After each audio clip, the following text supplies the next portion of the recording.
오늘 본문 말씀을 중심으로 미신적 원칙에서 빠져나오라 라고 하는 제목의 하나님 말씀 나누도록 하겠습니다. 여러분, 이 땅에 태어나는 모든 사람들은 자신의 힘과 능력으로 어찌할 수 없는 천재지변이나 인류에게 다가오는 여러 가지 질병 앞에서 어떠한 존재인지는 모르겠지만 인간보다 강한 존재가 있을 것이라고 하는 신인식을 갖게 됩니다. 왜냐하면 인간은 죄를 가지고 태어나기 때문에 모든 사람은 자신이 자신의 삶의 주인 되어서 태어나기 때문에, 그런데 그러한 나를 내가 스스로 지키고 보호할 수 없다라고 하는 근원적인 불안감을 우리 모든 인간은 가지고 있기 때문입니다. 그래서 인류 사회가 시작되는 그 시점부터 모든 사회에는 종교라고 하는 것이 등장하게 되었습니다. 그런데 신의 실체는 우리가 잘 모르기 때문에 큰 나무나 짐승의 머리를 가져다 놓고 거기에 절을 하고 치성을 드리고 각자마다 종교 행위를 하는 것입니다. 그리고 인류는 문화와 과학이 발전되면서 경전과 교리가 있는 고등 종교가 발전하게 되었습니다. 여러분, 그러나 모든 종교는 각자가 추구하는 그 신을 목적 삼는 것이 아니라 결국 나의 유익과 나의 안정을 지키기 위해서 신의 힘을 추구하는 것입니다. 그래서 이 세상에 존재하는 모든 종교들의 특징적인 그러한 하나의 원리가 있는데, 그 신과 인격적인 교제를 갖는 것이 아니라 결국 나의 유익과 나의 안정을 목적으로 그 신의 힘과 능력만을 추구하는 것입니다. 여러분, 그러나 이 세상에 수많은 종교들이 있지만 우리 기독교 신앙은 종교가 아닌 복음입니다.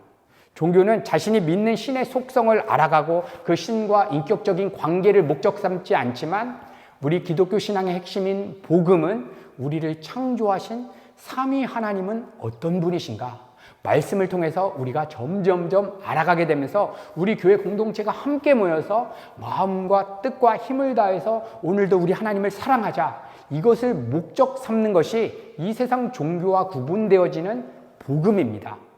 여러분, 그런데 2000년 전에 이 땅에 우리 주님께서 하나님을 믿는다고 하는 수많은 유대인들의 신앙의 모습을 보니까 그들이 완전히 종교의 틀에 완전히 갇혀서 종교 놀이를 하고 있었던 것입니다. 특별히 우리 주님께서는 유대인들의 명절이 되는 그 시점에 예루살렘의 성전을 향해서 수많은 사람들이 몰려가는 그 사람들의 내면을 살펴보니까 그들이 하나님의 임재가 있는 성전에 나아감에도 불구하고 결국 자신이 자신의 삶의 주인 되어서 이것만 해결되면 행복할 것 같고 이것만 변화시키면 만족할 것 같은 마음의 상태로 하나님의 능력과 힘을 구하러 나오는 그들의 내면 깊은 곳에 있는 종교성을 보게 되었습니다. 여러분, 그러한 그릇된 신앙의 모습은 2000년이 지난 지금 현재 하나님을 믿는다고 하는 수많은 사람들에게도 보여지는 모습일 것 같습니다. 여러분, 하나님을 목적 삼지 않는데 기독교 신앙 안에 들어온 사람들의 가장 큰 특징은 하나님이 임재하시는 예배당에 나왔습니다. 근데 내가 기대하는 것은 나의 상한 마음을 위로받고 나에게 어떻게 하나님의 힘을 구하면 어떠한 이익이 될까라고 하는 초점에 가 있지, 하나님 자신에 대한, 내가 그분을 만나야 되겠다, 그분의 임재 아래 내가 오늘 굴복해야 되겠다, 내가 내 마음대로 살던 내 그러한 죄악된 삶을 돌이켜서 오늘도 하나님께 순종할 수 있도록 은혜를 구해야 되겠다라고 하는 목적지가 아닌 것입니다. 그리고 우리 기독교 신앙의 핵심, 내가 정말 구원을 받고 영생을 받았는지, 그리고 내 삶 가운데서는 정말 구원받은 그러한 삶이 증거로, 삶으로 나타나고 있는지, 이런 것들을 우리 교회 공동체가 서로를 돌아보주며 정말 예수를 인격적으로 만나지 않은 지체가 있다면 그 지체를 향해서 우리가 간절히 기도하는 그러한 공동체가 우리 교회의 핵심입니다. 여러분, 그런데 그러한 본질이 빠지니까 이 세상 공중권세 잡은 사탄 마귀는 예배당에 가는 것을 막지는 않지만, 예배당 현장까지 왔지만 하나님 자신에 대해서 그 어떤 기대도 간절함도 갖지 못하도록 미혹하는 것입니다. 여러분, 그래서 우리 주님께서는 유대인들이 명절이 되어서 하나님이 임재하시는 그 성전에 막 모여들고 있습니다. 그런데 정작 종교의 틀 안에 갇혀서 하나님 자신에게는 아무런 관심이 없는 그들의 영적인 실체를 드러내시고 구원의 본질적인 의미가 무엇인지를 그들에게 알려주시기 위해서 오늘 한 가지 표적을 보여주시는 것입니다. 여러분, 요한복음에는 7가지 표적이 등장하는데 오늘 본문 말씀에 등장하는 표적은 3번째 표적입니다. 표적 세메이온, 센용, 사인판이라고 하는 의미입니다. 이 사건을 들어서 정말 구원은 무엇인가? 오늘 우리 주님께서는 이 표적을 통해서 보여주시는 것입니다. 특별히 오늘 주님께서는 이 표적을 행하시기 위해서 특정한 공간으로 이동하십니다.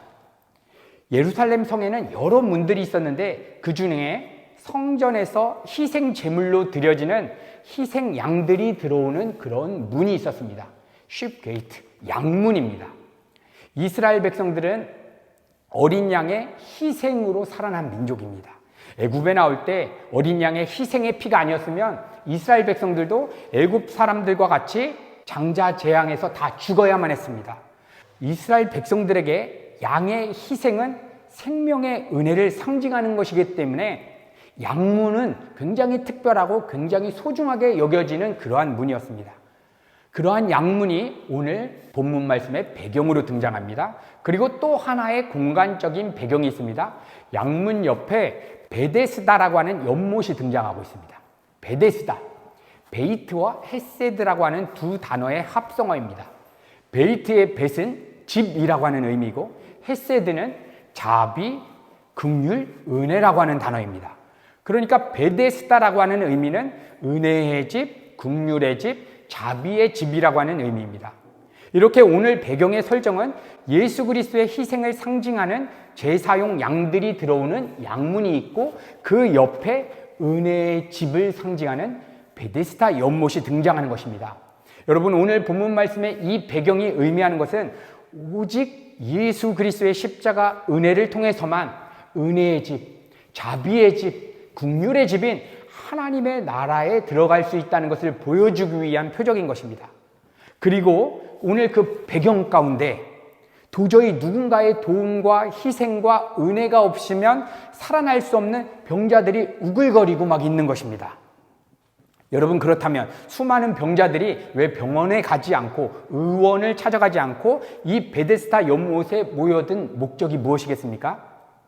그것은 그 시대에 민간 요법이 있었습니다. 미신적인 어떠한 신앙 사상이 있었습니다. 그것은 가끔씩 하늘에서 천사가 내려와서 베데스다 연못의 물을 움직이게 하는데 그때 그 물이 움직일 때에 제일 먼저 들어가는 사람은 어떠한 질병이든 코로나에 걸렸든 오미크론에 걸렸든 암에 걸렸든 완전히 깨끗하게 다 낫는다라고 하는 그러한 민간 신념이 얽혀있는 연못이었기 때문입니다. 만약 그러한 연못이 이 시대 때에도 있었다면 이 시대 때 코로나 시대 때 수많은 사람들이 병원에 가지 않고 자가격리하지 않고 베데스다 연못에 모여들었을 것 같습니다. 여러분, 이것은 미신적인 신념이었습니다.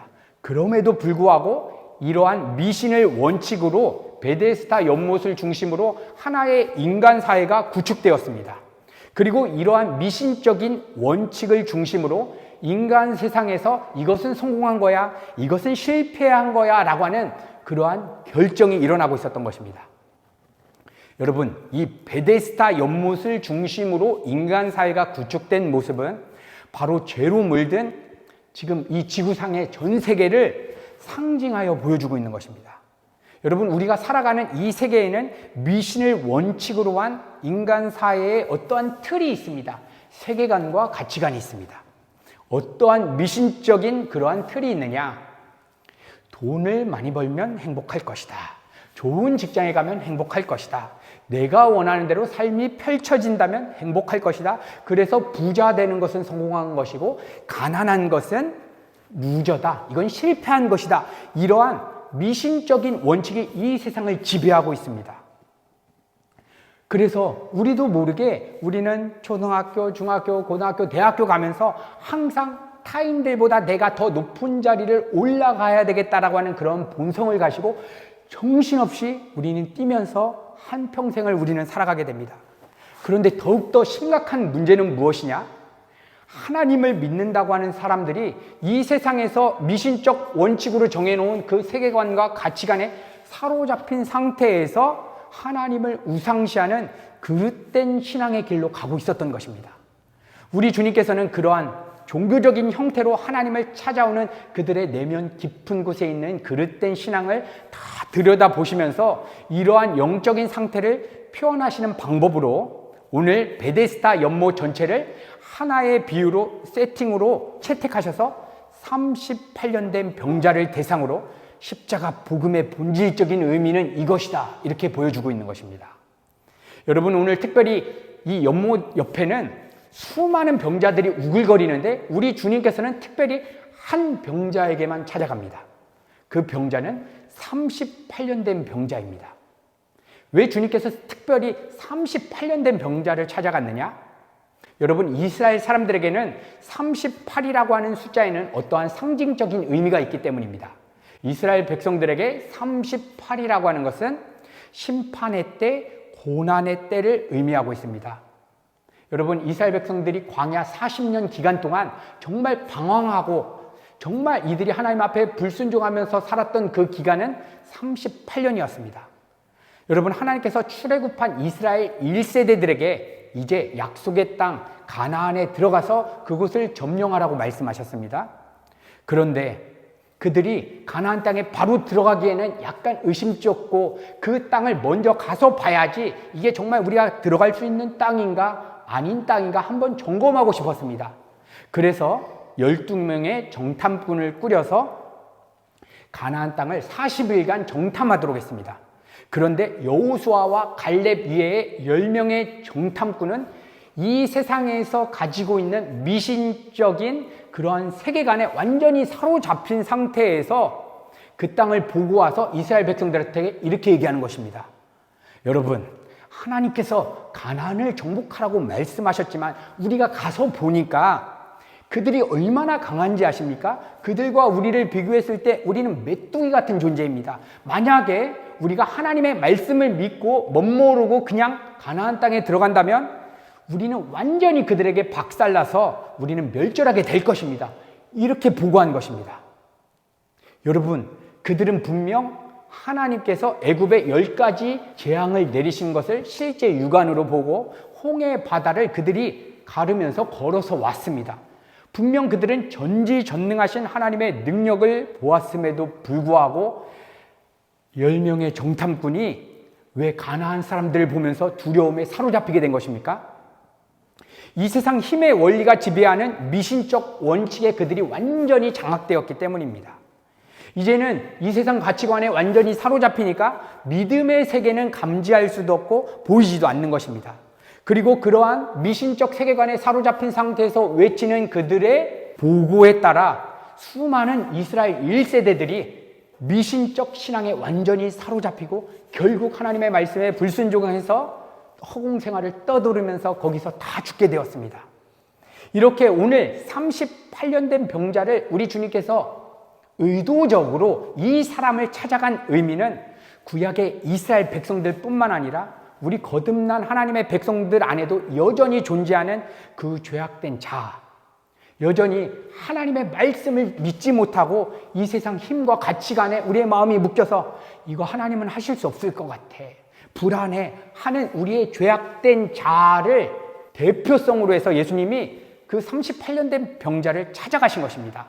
그리고 이제 본격적으로 우리 주님께서 38년 된 병자를 살려내시기 위해서 돌직구 질문을 던지십니다. 지금 이 병자는 38년 동안 베데스다 연못에서 완전히 일어나지도 못하고 지금 죽을 둥 살 둥 버티고 있었습니다. 그런데 주님이 어떠한 질문을 던지시냐? 내가 낫고자 하느냐? 38년 동안 이 질병을 해결하지 못했는데 예수님께서 내가 낫고자 하느냐? 이러한 질문을 던지셨다면 38년 된 병자가 어떠한 대답을 해야지 옳은 것입니까? 주님, 내가 정말 낫고 싶습니다. 38년 동안 내가 이 질병 때문에 고통 속에 살았는데 주님, 나의 질병을 해결해 주십시오. 이렇게 대답해야 되는데 38년 된 병자는 엉뚱한 대답을 하는 것입니다. 요한복음 5장 7절, 병자가 대답하되 주여, 물이 움직일 때에 나를 못에 넣어주는 사람이 없어 내가 가는 동안에 다른 사람이 먼저 내려가나이다. 여러분, 베데스다 연못에서 38년 동안 병들어서 움직이지도 못하고 있었던 이 병자의 소원이 무엇입니까? 병이 낫는 것이 아니라는 것입니다. 그가 정말 원하는 것은 병이 낫는 것은 상관없습니다. 그냥 물이 동할 때 다른 사람들 다 제끼고 내가 먼저 이곳에 들어갈 수 있도록 도와주세요. 이것이 소망이 되었다는 것입니다. 이거 기가 막힌 일이 아닙니까?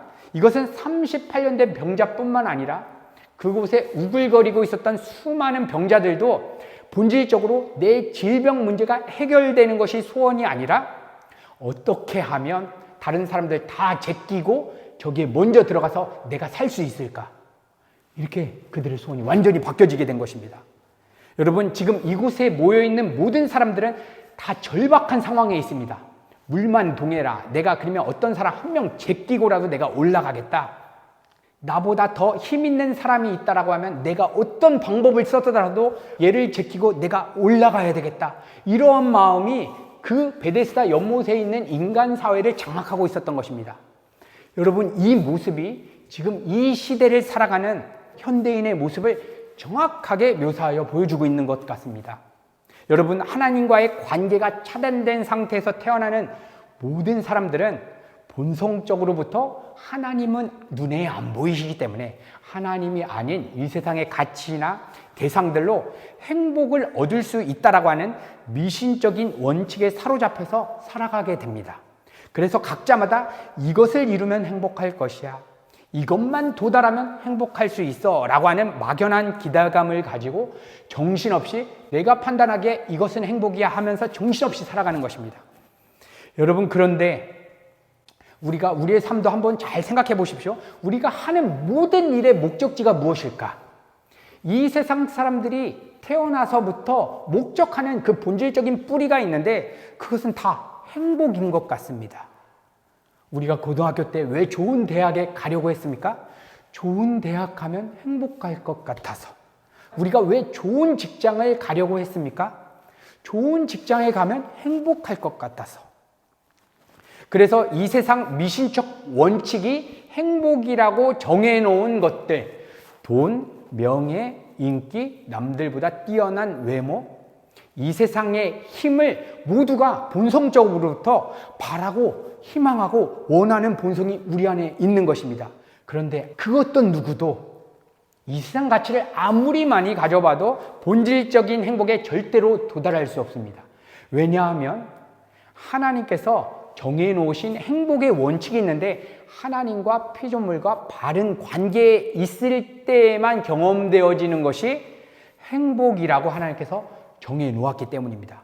여러분, 이것은 창조의 질서입니다. 하나님이 이 세상을 창조할 때 하나님과 관계에서 떨어진 상태에서 기쁨이란 없다라고 정해 놓으셨습니다. 그래서 에덴 안에서만 기쁨이 있도록 정해 놓았습니다. 그런데 죄를 가지고 태어나는 모든 사람들은 에덴 밖에서 쫓겨나서 태어나기 때문에 아무리 행복하고 싶어도 행복할 수가 없는 것입니다. 이렇게 오늘 본문에 등장하는 베데스다 연못은 미신이 사로잡고 있는 이 온 세상을 축소판으로 설정하여서 우리 가운데 제시해주고 있고 보여주고 있는 것입니다.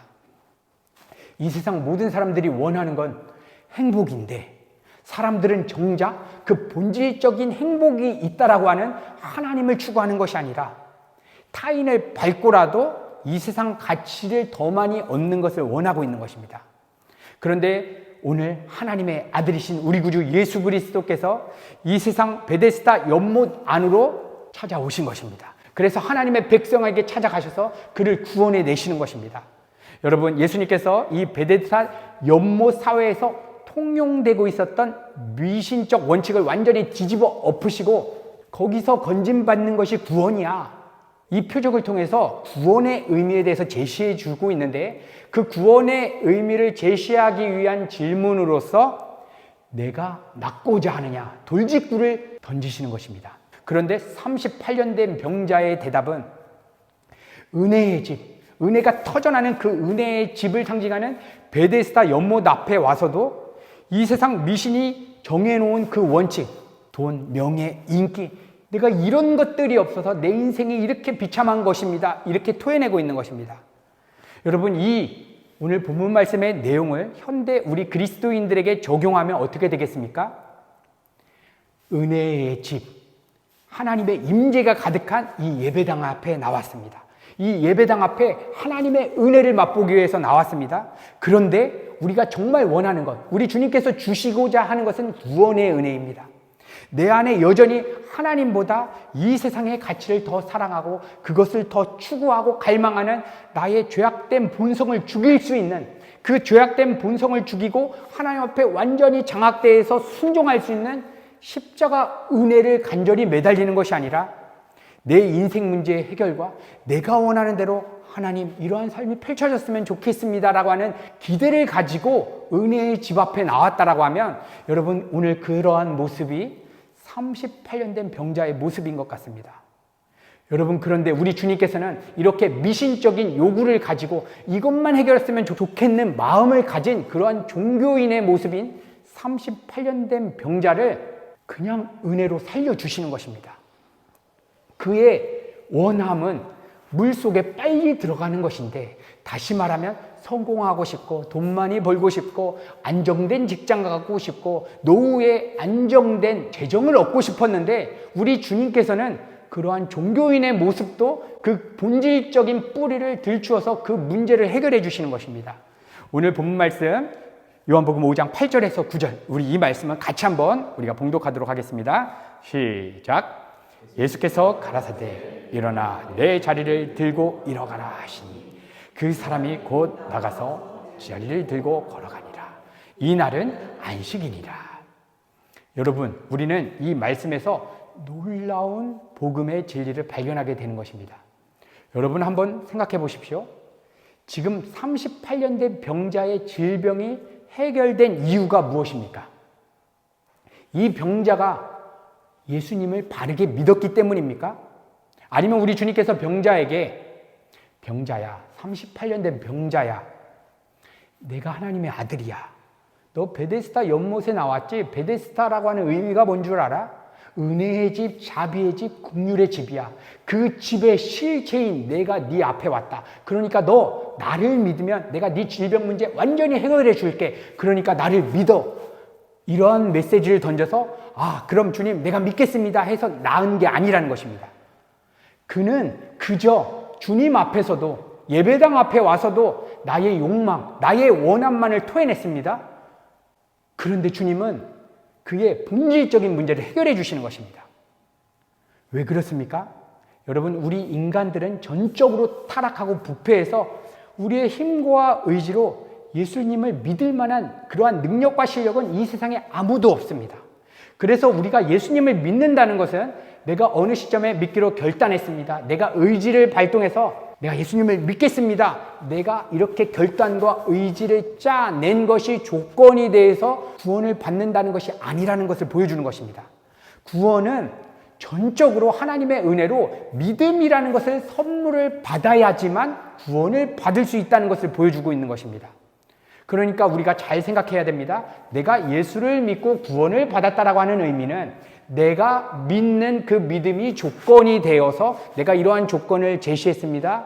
어느 시점에 울고 예수님 믿겠습니다라고 하는 그 조건을 제시했더니 그 조건을 보고 예수님이 나를 구원해 주셨다. 여러분, 이것은 이 믿음 자체가 조건이 된다면 행위 구원론이 되는 것입니다. 그런데 이 병자를 볼 때 우리가 믿음이란 어떻게 생각할 수 있겠습니까? 믿음이란 이 38년 된 병자는 믿을 실력도 없고 그냥 이 세상 미신적 신념에만 그냥 사로잡혀 있습니다. 그러면 우리가 구원을 믿음으로 받았다라고 하는 것은 예수님께서 믿어주신 것입니다. 다시 말하면 우리가 예수를 믿고 구원을 받았다라고 하는 의미는 예수님께서 나를 믿어주셨기 때문에 내가 구원을 받았다. 예수 그리스도의 그 온전한 믿음이 나로 하여금 구원케 하셨다. 그래서 내가 어느 시점에 예수를 믿기로 결단한 것은 내가 만들어낸 게 아니라 은혜의 선물이 어느 순간 내 안에 들어와서 나로 하여금 믿게 하셨다. 그 믿음의 실체가 무엇이냐? 예수님이 그냥 나같이 아무런 자격과 조건 없는 자를 그냥 찾아오셔서 수많은 병자 중에 나를 택해서 나의 어떠한 조건도 보지 않으시고 구원을 내시는 것입니다. 그래서 오늘 이 38년 된 병자가 치유되는 모습은 전적인 예수님의 은혜로만 구원을 받는다는 것을 보여주고 있는 것입니다. 그래서 우리 종교개혁가 마르틴 루터가 로마서에 이 말씀을 가지고 개혁을 일으킨 것 아닙니까? 복음에는 하나님의 의가 나타나서 믿음에서 믿음에 이르게 된다. 그리고 의는 믿음으로만 살게 된다. 이때 두 가지 믿음과 결론적인 믿음이 나오는데, 첫 번째 믿음에서 믿음에 이른다라고 할 때, 이 믿음은 오늘 본문 말씀에 비추어 봤을 때 예수님이 그냥 38년 된 병자의 아무런 조건과 스펙과 그의 실력을 보지 않고 그냥 찾아갔습니다. 그래서 그냥 믿어주시는 것입니다. 수많은 병자들 중에 너만 내 거야 믿어주시는 것입니다. 복음에는 하나님의 의가 나타서 예수님이 나를 일방적으로 믿어주십니다. 그러니까 그 믿음이 선물을 받으니까 이 병자가 어떠한 반응을 일으킵니까?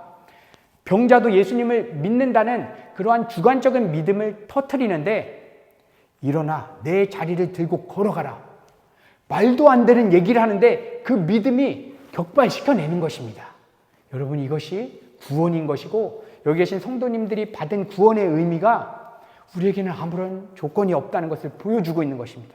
이 은혜를 깨달을 때 우리는 타인들을 볼 때, 우리보다 믿음이 더 연약한 사람을 볼 때 우리가 분별해서 그들을 도와줄 수 있도록 섬겨줄 수는 있으나, 결코 너는 나보다 신앙이 낮은 자야, 나는 목사인데 너는 집사밖에 안 되는구나, 너는 청년부 회원밖에 안 되는구나, 이렇게 절대로 타인을 비판할 수가 없는 것입니다.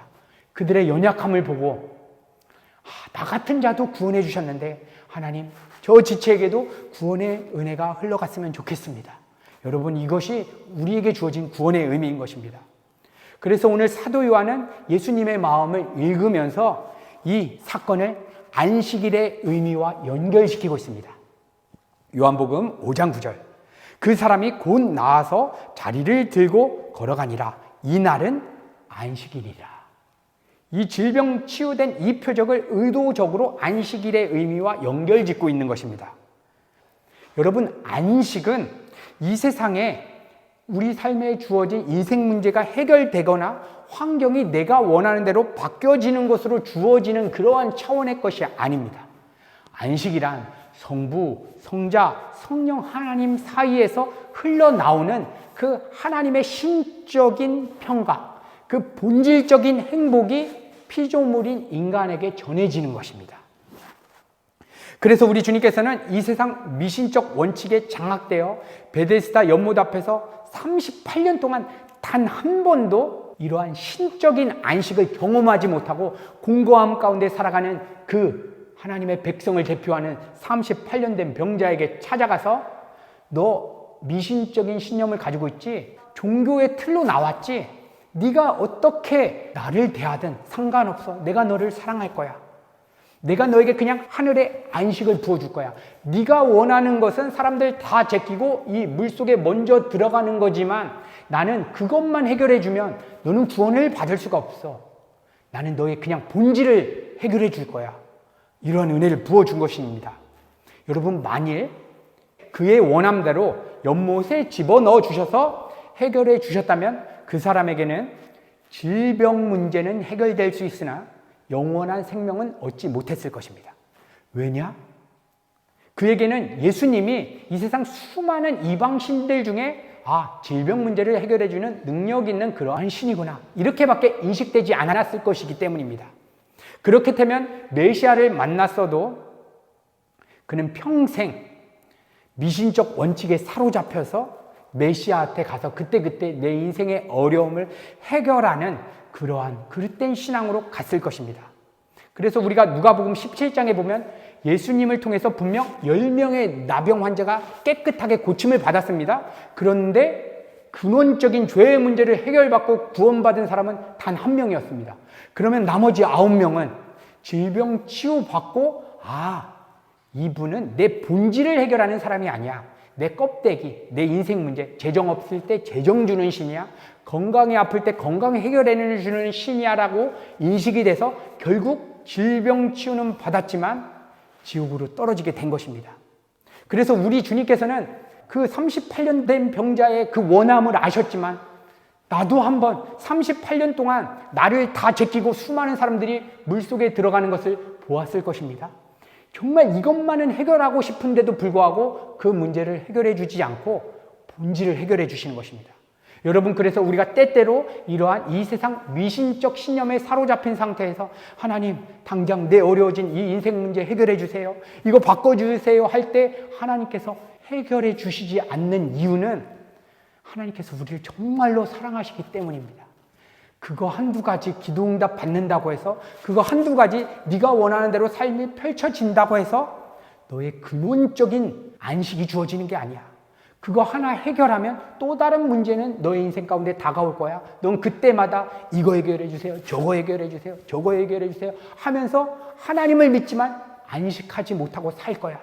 그렇기 때문에 오늘 이 말씀을 통해서 때때로 우리가 연약해서 이 세상 가치를 구할 때 하나님은 우리의 좋으신 아버지로서 너 아직 콜라만 먹어서는 안 돼, 지금은 아니야.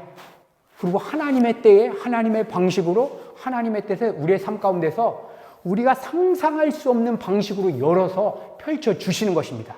그래서 우리가 기대했던 대로 안 펼쳐졌는데 나중에 가서 돌아보니까 기가 막히다, 하나님의 은혜이구나 하면서 박수를 치면서 찬양하는 일이 일어나게 되는 것입니다. 여러분, 저는 12년 전 이 땅에 유학을 와서 정말 음악가로서 한번 성공하고 싶은 마음으로 이 땅에 와서 열심히 음악 공부를 했습니다. 첫 번째, 두 번째 해 콘서트를 입학하지 못했습니다. 이탈리아에 있는 전 학교에 한번 편지를 써보자. 나는 2년 동안 학교를 못 들어갔는데, 그때 수많은 학교 중에서 두 군데에서 전화가 왔습니다. 바리에 있는 콘세르바토리오와 브레시아에 있는 콘세르바토리오. 바리는 너무 멀어서 갈 수가 없어서 브레시아 그 디렉터한테 전화하고 갔습니다. 상담을 하는데 너 3개월만 나랑 레슨 받고 학교 다니자. 그리고 몇 가지만 테스트 선생님한테 받자. 그럼 너 마지막 피날레 시험 보게 해줄게. 그래서 피날레 시험을 보고 디플로마를 따게 되었습니다. 그리고 트라디쇼날레에서 끝나면 안 된다. 이제 비엔뇨 과정이 생긴다고 하는데, 그래서 또 비엔뇨 과정에 들어가고, 그 다음에 또 이걸로만 해서는 안 되겠다. 음악 치료학을 좀 배워봐야 되겠다. 남들보다 좀 독특한 걸 해야 되겠다 해서 볼로냐 대학교에 가서 음악 시험을 보고 이론 시험을 봐서 볼로냐 대학교를 다니게 되었습니다. 이렇게 여러 가지 욕망을 가지고 가는데 어느 순간 제 인생 가운데 하나님이 개입하셔서 너 그 인생 내가 계획한 게 아니야 하고 한번 흔드시는 그러한 일이 있었습니다. 그것이 단기 선교를 가게 되었는데, 아프리카 부르키나 파소에서 찬양을 하게 되는데 수많은 영혼들을 바라볼 때에 하나님이 내 인생을 계획한 의도가 그게 아니었고, 내가 여태까지 삶을 살아왔을 때 내가 하나님을 바라봤던 시점은 이 음악을 통해서 영광이라고 하는 막연한 것을 갖다 댔지만 결국 내가 원하는 대로 됐으면 좋겠다라고 하는 마음이 있었다는 것을 제가 보게 되었습니다. 38년 된 병자의 모습이 제 안에도 있었던 것입니다. 그때 하나님께서는 저의 그런 인생의 근원적인 문제를 해결해 주시는데, 그 영혼들을 봤을 때 여기에 한번 인생을 다 걸어야 되겠다. 짧은 인생, 영혼 살리는 곳에 내 인생을 다 던져야 되겠다. 그 즉시 순종하고 모든 것을 다 청산하고 음악에 대한 모든 것, 기대 다 내려놓고 그냥 이 사역자의 길로 들어왔는데, 지금 와서 수많은 알바니아와 여러 나라에서 복음을 전하게 되고, 또한 이 사랑하는 은혜가족 성도님들 한 분 한 분과 하나님의 사랑을 나누게 되는 이 자리로 하나님께서 인도하실지 그 당시에는 저는 알 수가 없었습니다. 그런데 하나님은 나의 욕망, 나의 꿈을 이루려고 하는 저의 인생 가운데 개입하셔서 비트시고, 모든 것이 다 포기되고 좌절되는 것 같이 느껴졌으나 지금 저에게는 가장 큰 행복이고, 이것 때문에 제가 여태까지 이탈리아에서 어떠한 일을 하고 사람들과 관계를 할 때 열정과 에너지가 나오는 이유가 주님께서 제 인생 가운데 찾아오셨기 때문인 것 같습니다. 여기 계신 성도님들 인생 가운데서도 분명 하나님께서 어느 시점에 찾아가셔서 돌이킨 그러한 체험들이 있을 것 같습니다. 여러분, 그러나 우리가 여전히 연약하기 때문에 제 안에도 또 이러한 이 세상적 나의 기대가 우리는 자꾸 올라오게 됩니다. 그래서 우리 교회 공동체가 모일 때마다 자기의 소원과 뜻이 다 내려지고 하나님의 소원이 부어져서 정말 지금은 다 우리가 만족할 수 없고 이해할 수 없지만 앞으로 하나님께서 어떻게 이끄실지 그 하나님을 기대하면서 우리가 나아갑시다. 이것이 우리 교회 공동체의 본질인 것이고, 오늘 이 본문 말씀을 통해서 우리 은혜 가족 성도님들에게도 말씀해 주시는 것 같습니다. 이 시간 우리가 오늘 또 짧은 시간 기도하실 때 정말 내가 받은 구원, 내 인생을 하나님께서 변화시키신 그 시점은 언제였는가? 내가 받은 구원은 38년 된 병자처럼 아무런 자격과 조건이 없지만 그냥 나를 믿어주시는, 부모님이 자녀를 그냥 조건 없이 그냥 믿어주시는 것처럼 예수님이 나를 그냥 믿어주시는 하나님, 그 은혜가 내 삶 가운데 가장 큰 감격으로 오늘 누려질 수 있게 도와주세요. 그리고 내 삶 가운데 나아가서 또 다른 38년 된 병자를 하나님께서 보게 하실 때 비판으로 가지 않게 하시고 그를 위해서 내가 눈물로 기도하는 자리로 나아갈 수 있도록 하나님 나를 붙잡아 주세요. 오늘 우리가 이렇게 짧은 시간 기도하며 주님 앞에 나아가셨으면 좋겠습니다.